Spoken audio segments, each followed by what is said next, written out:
Hello students, good morning to all of you. आपका आज के हिंदी के ऑनलाइन लेक्चर में फिर से एक बार स्वागत है। आई होप आप सब लोग घर बैठे बैठे ऑनलाइन पढ़ाई अच्छे से कर रहे होंगे और अभी जो एग्ज़ाम चालू है उसकी भी तैयारी अच्छी तरीके से कर रहे होंगे। इससे पहले के लेक्चर में हम लोगों ने मोहन राकेश जिस पाठ के लेखक हैं, पाठ 8 गुलमर्ग की खिड़की से एक रात, उसकी थोड़ी सी समझौती प्राप्त की थी। लेखक ने गुलमर्ग, जो कश्मीर में स्थित एक छोटी सी जगह है, उसका वर्णन इस पाठ में किया है। गुलमर्ग के प्राकृतिक सौंदर्य का स्वानुभूत विवरण लेखक द्वारा इस पाठ में प्रस्तुत किया गया है। पाठ की शुरुआत में हमने देखा था कि लेखक ने बताया कि पहले उसको गुलमर्ग नामक जो जगह थी वहाँ पर जाने में कोई रुचि नहीं थी। पहली बार जब लेखक गुलमर्ग गए थे तब उनको वह जगह कुछ असाधारण नहीं लगी थी। एक खुला सपाट मैदान, घने वृक्ष, पेड़ पौधे, यही तो गुलमर्ग था। 1 घंटे भर में गुलमर्ग को देखा जा सकता था, ऐसी विचारधारा लेखक के मन में बस चुकी थी। लेकिन बाद में कुछ महीने वहाँ पर रहने के बाद लेखक को एहसास हुआ कि गुलमर्ग एक ऐसी जगह है जहाँ रहकर वह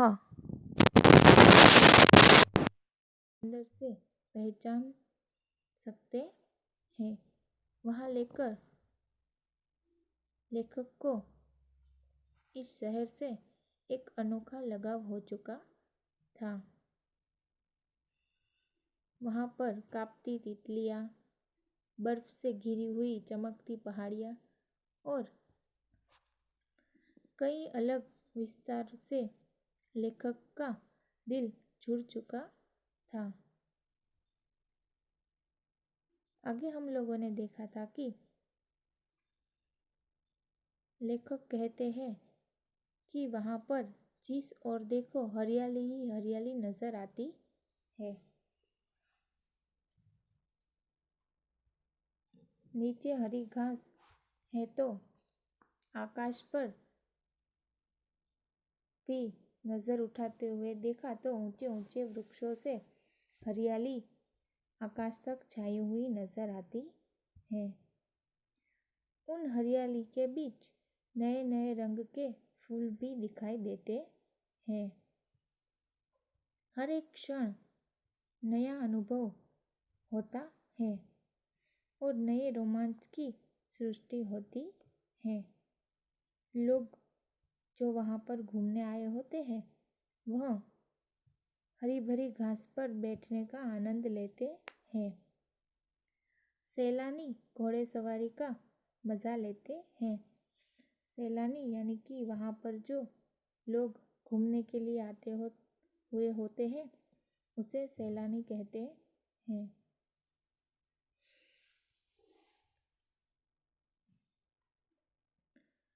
आगे हम लोगों ने देखा था कि वहाँ पर शाम होते होते बर्फबारी शुरू हो जाती है। मैदान होता है वह सुरमई आभा ओढ़ लेता है। चारों ओर धुंध ही धुंध नजर आती है। बेबस होकर फैली पगडंडियों की पतली पतली नरम बाहें। पगडंडियाँ यानी कि बर्फ गिरने के कारण वहाँ पर जो लोग रहते हैं वह छोटी छोटी गलियाँ बनाने लगते हैं, उसे पगडंडियाँ कहते हैं। जब तक बादल बरसेगा बाहें फैली रहेगी, ऐसी ही कोमल, विस्मृत और निढाल। यानी कि लेखक कहते हैं कि जब तक गुलमर्ग में बादल बरसते रहेंगे तब तक वहाँ की सुंदरता और कोमलता ऐसे ही विस्मृत यानी कि कभी भी भूली नहीं जा सकती। आज आगे का पाठ देखते हैं। सूरज चमकेगा तो फूल में से नया सपना जन्मेगा। आकाश में बादलों के नन्हे नन्हे दीप इधर उधर भटकते फिरेंगे। भेड़ों और बकरियों के रेवड़ पगडंडियों पर टक जाएंगे। दिन तब रात की प्रतीक्षा करता सा प्रतीत होगा। रात आएगी तो सब कुछ खामोश हो जाएगा। मैदान की वह खामोशी भी जो दिन के समय इतनी वाचाल हो जाती है।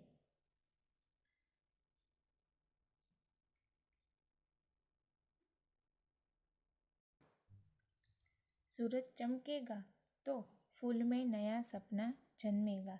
यानी कि लेखक कहना चाहते हैं कि जब सूर्योदय होता है तो गुलमर्ग शहर में एक नया सा दृश्य नज़र आता है। सुबह सूरज निकलने पर जो ये गुलमर्ग की प्रकृति है उसका एक अनोखा सा दृश्य नज़र आता है। आकाश में बादलों के नन्हे नन्हे दीप इधर उधर भटकते फिरेंगे। यानी कि आकाश में जो बादल होते हैं वो भी यहाँ से वहाँ सैर करते नज़र आते हैं। भेड़ों और बकरियों के रेवड़ पगडंडियों पर टक जाएंगे। यानी कि वहाँ पर जो लोग रहते हैं वह भेड़ बकरियों को चराने के लिए सुबह होते ही निकल जाते हैं।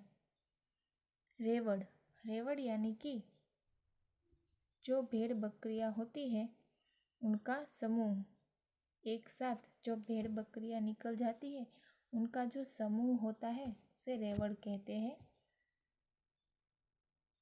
भेड़ और बकरियों के रेवड़ों से पगडंडियां भर जाती हैं, टक जाएंगी। यानी कि वहाँ पर जो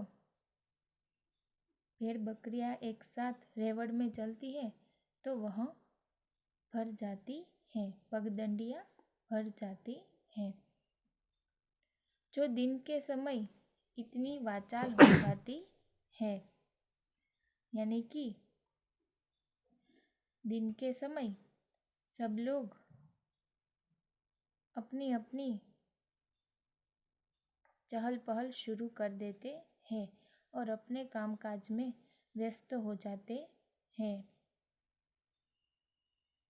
वाचाल वाचाल यानी कि बातूनी, जो अलग अलग बातें होती रहती हैं दिन के समय में।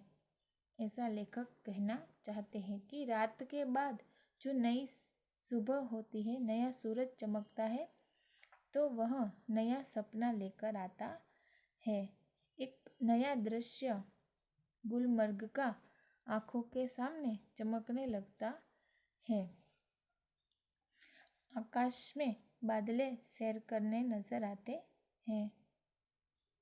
भेड़ और बकरियों की रेवड़ पगडंडियों से भर जाती है।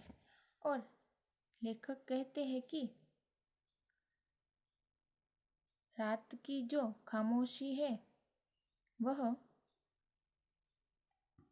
चहल पहल में बदल जाती है और दिन के समय में इतनी बातों यानी कि इतने बातें होती रहती हैं। गुलमर्ग की वह रात मुझे कभी नहीं भूलेगी। देखिए लेखक अब एक गुलमर्ग में बिताई हुई रात की बात करना चाहते हैं। मैं होटल की खिड़की में खड़ा था। दूर, बहुत दूर सामने से एक बरसती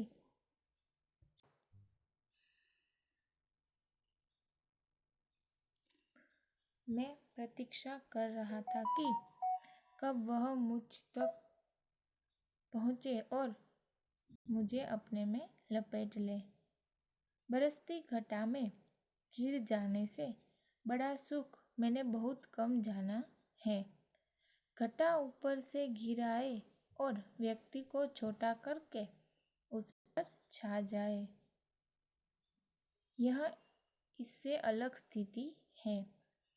इस बार आती हुई घटा का हर संकेत मेरे सामने था और मैं उसके बराबर का होकर अपनी खिड़की में खड़ा उसे बुला रहा था कि आ आ आ, मैं तुझसे कमज़ोर नहीं हूँ। हवा तेज थी मगर घटा तेजी से नहीं बढ़ रही थी। हालांकि तूफान बहुत उठा हुआ था। बार बार जोर की गरज होती थी जिससे धरती और आकाश की शिराएं कांप जाती थी। बार बार सामने के चित्रपट पर बिजली क्रोधित कौंधती थी और प्रकाश का वह भयानक विस्फोट हर चीज को नंगा कर जाता था। मैं खुश था कि थोड़ी देर में ये बूंदें मेरे ऊपर बरसेंगी, बिजलियों का कहर मेरे ऊपर टूटेगा। मैं बाहें फैलाकर सामने से उसे अपने ऊपर लेने के लिए तैयार था। देखिए, लेखक गुलमर्ग में जो एक रात बिताई थी उसके बारे में यहाँ पर वर्णन कर रहे थे कि वह किसी एक होटल में रुके हुए थे और वहाँ की खिड़की में खड़े होकर बाहर का वातावरण देख रहे थे। दूर, बहुत दूर से एक बरसती घटा मेरी तरफ बढ़ती आ रही थी। यानी कि दूर से लेखक की ओर एक बरसती हुई घटा बढ़ती आ रही थी।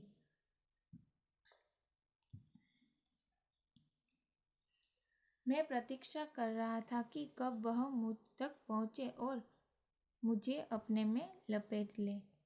यानी कि लेखक उस बरसती घटा के नीचे अपने आप को लपेट लेना चाहते थे, इसीलिए वह खिड़की पर खड़े खड़े इंतज़ार कर रहे थे, प्रतीक्षा कर रहे थे कि कब तक वो घटा उन तक पहुँचे और उनको लपेट ले।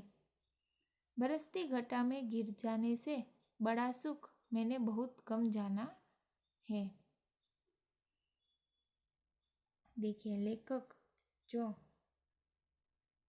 बरसती घटा है उसका आनंद लेना चाहते हैं, उसका सुख उन्होंने बहुत कम जाना है। घटा ऊपर से गिर आए और व्यक्ति को छोटा करके उस पर छा जाए, यह इससे अलग स्थिति है। लेखक कहना चाहते हैं कि जो बरसती घटा उनको अनोखा आनंद देने के लिए आ रही है, वह व्यक्ति को छोटा करके उस पर छा जाती है।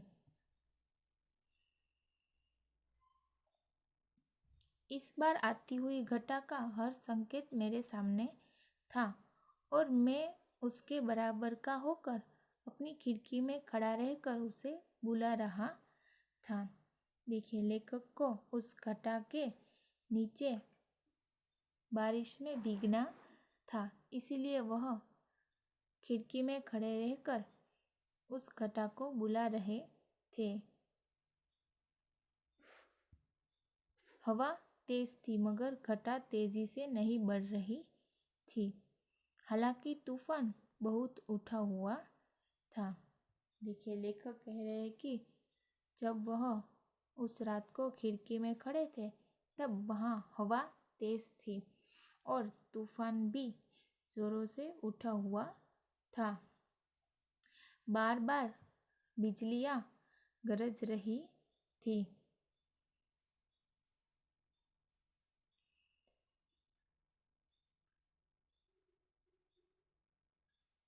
उसका प्रकाश ऐसा भयानक था कि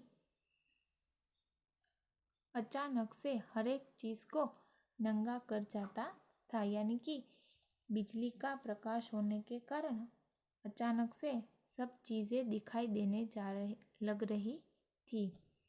मैं खुश था कि थोड़ी देर में ये बूंदें मेरे ऊपर बरसेंगी, बिजलियों का यह कहर मेरे ऊपर टूटेगा।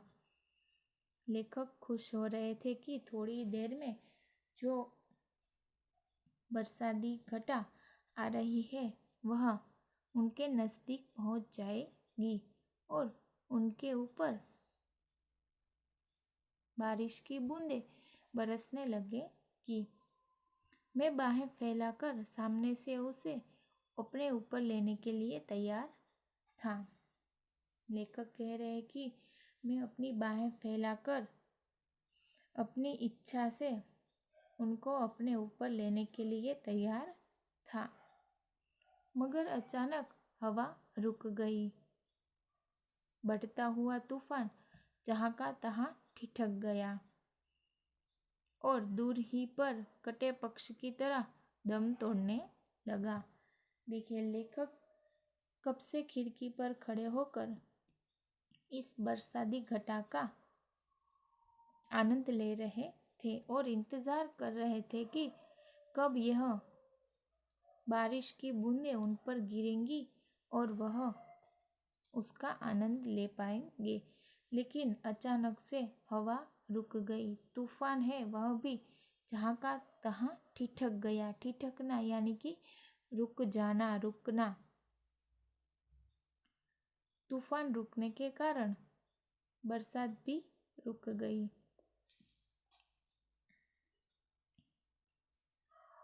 दूर ही पर कटे पक्षी की तरह दम तोड़ने लगा। यानी कि जब कोई पक्षी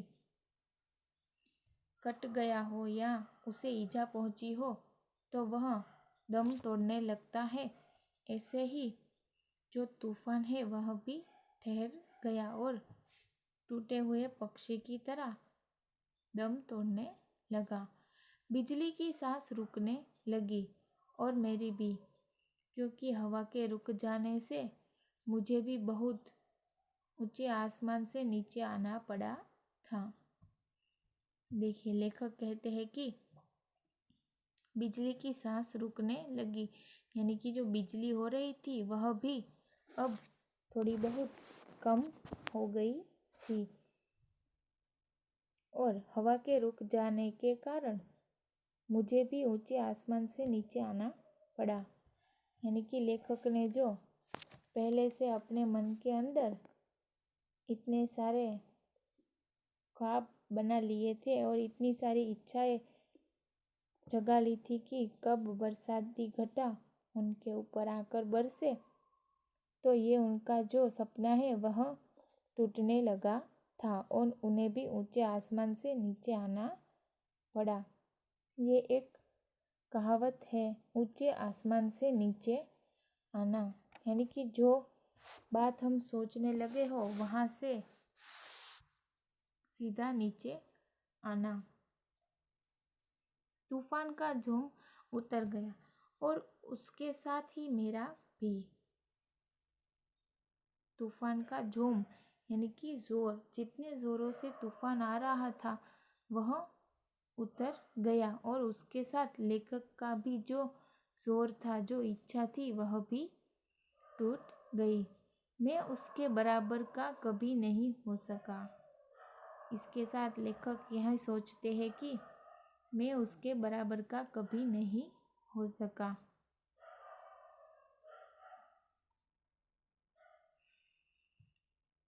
वे ऐसे क्षण थे जो जिनमें दो एक बार ही आते हैं।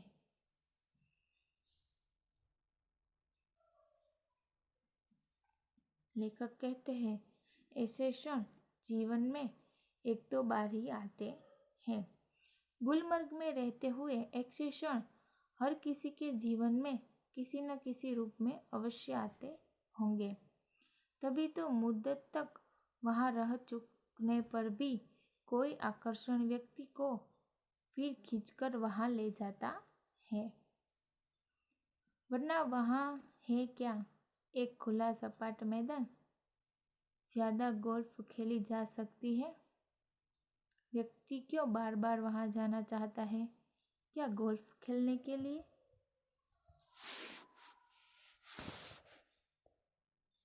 देखिए, लेखक फिर से कहते हैं कि हर लोगों के जीवन में ऐसी अमूल्य क्षण है, वो 2-1 बार ही आती है। जब हमें ऐसी अमूल्य तक मिले तो हमें उसे छोड़ना नहीं चाहिए। गुलमर्ग में रहते हुए भी लेखक के जीवन में कभी ना कभी ऐसे क्षण आते रहते थे। किसी न किसी रूप में अवश्य आते होंगे। देखिए, लेखक यह भी कहते हैं कि जो लोग गुलमर्ग में रहते हैं उनके जीवन में भी ऐसे क्षण किसी न किसी रूप में तो अवश्य आते होंगे। तभी तो मुद्दत तक वहाँ रुक चुकने पर भी कोई आकर्षण व्यक्ति को फिर खींचकर वहाँ ले जाता है। लेखक का यह मानना है कि कोई ना कोई आकर्षण तो इस जगह से ऐसा हो जाता है कि कई मुद्दत तक रहने के बाद भी वह आकर्षण फिर से उसे खींचकर गुलमर्ग वापस ले जाता है। फिर लेखक ने कटाक्ष किया है कि आखिर गुलमर्ग में है ही क्या? क्या एक खुला सपाट मैदान जहाँ ज़्यादा गोल्फ खेली जा सकती है? नहीं, गुलमर्ग ऐसी जगह तो नहीं है कि वहाँ लोग सिर्फ गोल्फ खेलने के लिए आए।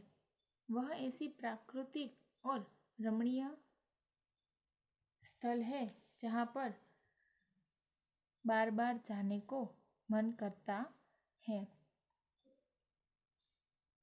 व्यक्ति क्यों बार बार वहाँ जाना चाहता है?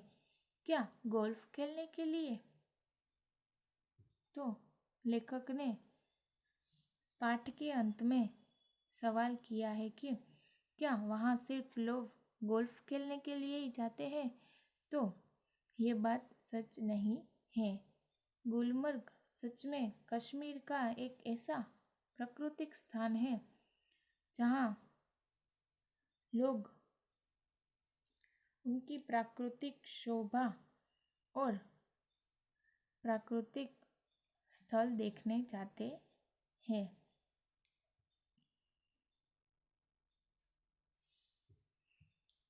इसी के साथ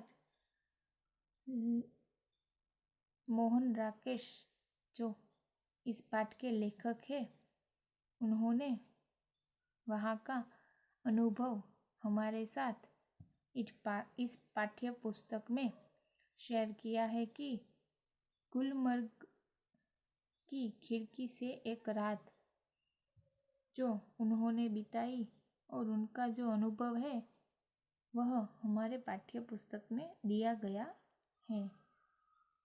इस पाठ में कई ऐसे शब्द हैं जो आपको समझने होंगे, जिसका अर्थ आपको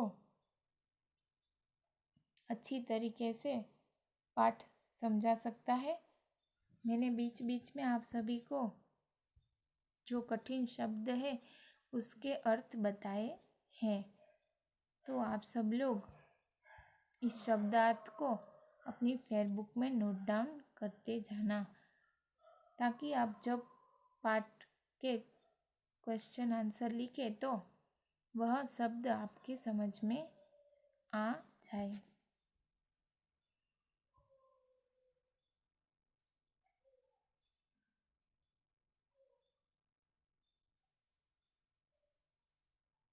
जैसे कि पाठ की शुरुआत में ही हम सब ने देखा था सुरमुट। सुरमुट यानी कि पेड़ पौधों का समूह। फिर हमने ऐसा एक शब्द देखा था कोपल। कोपल यानी कि नई पत्तियाँ। फिर हमने आगे देखा था सैलानी।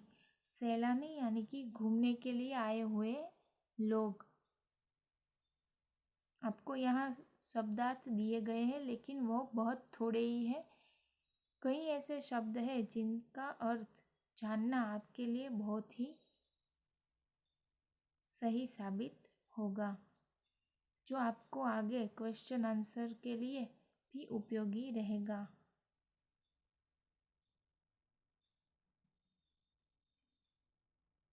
पगडंडिया। पगडंडिया का मतलब भी मैंने आप सबको बताया था कि लोगों के लिए लगातार चलने के लिए वह अपना रास्ता बनाते रहते हैं। गुलमर्ग एक ऐसी जगह है जहाँ पर बर्फ़ गिरने के कारण जो रास्ते हैं वह जाम हो जाते हैं, तो लोग हैं वह अपने चलने के लिए लगातार छोटी छोटी गली बनाते रहते हैं। रेवड़ यानी कि झुंड, झुंड समूह, ये भी मैंने आपको बताया था। और एक शब्द था लास्ट में वाचाल। वाचाल यानी कि बातूनी, जो लोग बहुत बातें करते हैं ऐसे बातूनी लोग। फिर लास्ट में यहाँ पर तूफान, जहाँ का तहाँ ठिठक गया। ठिठकना यानी कि रुकना। तो ये जो शब्द है वो मैं आप सबको इसलिए बता रही हूँ कि आपको आगे जो स्वाध्याय है उसमें जो आंसर लिखने होते हैं उसमें आप सभी को वह मददरूप हो सके। फिर भी इससे आगे के लेक्चर में मैं आप सबको इसका स्वाध्याय लिखवा दूंगी, तो आप सब लोग मेरे साथ साथ इसका स्वाध्याय लिख लीजिएगा। आपको आज होमवर्क में सिर्फ इस पाठ के जो शब्दार्थ है मैंने बताए हैं वह शब्दार्थ अच्छी तरीके से लिखने हैं। इसमें दिए गए वो भी लिखने हैं और मैंने जो बताए हैं वो भी लिखने हैं। Thank you so much.